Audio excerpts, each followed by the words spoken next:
What will it take to move you to believe the message from God? Humankind has reasons to doubt God's existence. Much of the world totally rejects religion and laugh at people who associate with any religion.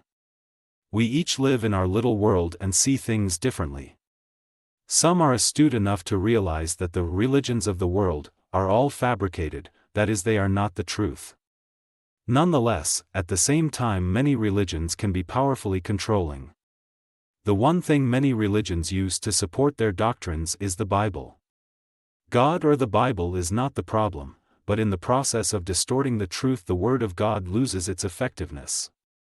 It is no longer the truth and sins cannot be forgiven. The world sees all the variability in religion and it is no longer attractive, no longer perfect.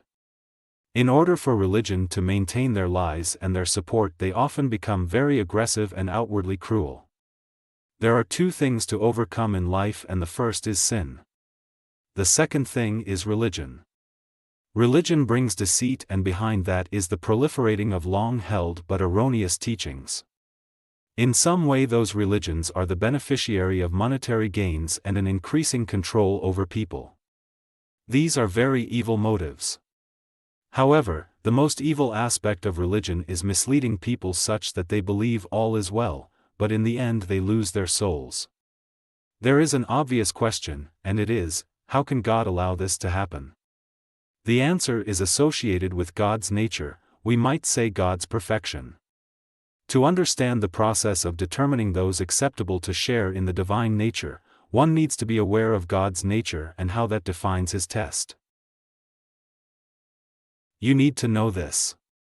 Good people versus people who succeed. Success is defined as not dying in sin. There is no scale that weighs good and evil and then based on the total, for instance, good offsetting evil determines the final result, i.e., success or failure. Dying in any sin in any amount means failure. This is not very human-like thinking, but is how God defines success or failure. This would be consistent with God not being able to share eternity with evil, any amount of evil. One evil act in the Garden of Eden changed everything for Adam and Eve. Because all sin. Humankind is similarly disconnected from God. So, you think you are a good person, however, if you have the truth, you will know your success is not defined by being a good person. It is defined by not dying in sin, any sin. This means you need the gospel message. The right goals for a short lifetime.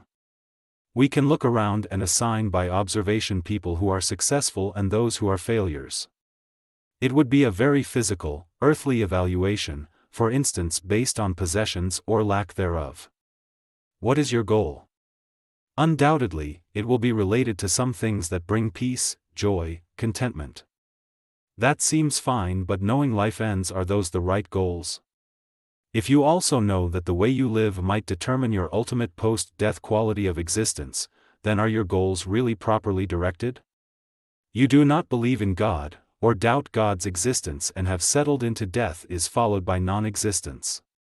So my physical goals of a comfortable, enjoyable life seem to make sense. One thing might help a few people, and it is the big picture. The picture of creation, of the unique character of each person, of an incomprehensible design requiring an intelligence beyond comprehension, of a message claimed to be from the Creator, of the stated noble purpose of the Creator. These and other things do raise concern about my no-God philosophy. Nonetheless, the easy answer would be to accept a no-God scenario, and then all the physical goals are appropriate. I can feel better, comfortable at least in the present. Are you sure about non-existence? The right goals for a short lifetime are not physical, but are things that help your eternal success. They have a spiritual character. We are trying to help people achieve heaven and ask the question, what will it take to move a person to the truth? Once a person reaches a certain conclusion and they even make it known to others, then changing their mind can be impossible or nearly impossible.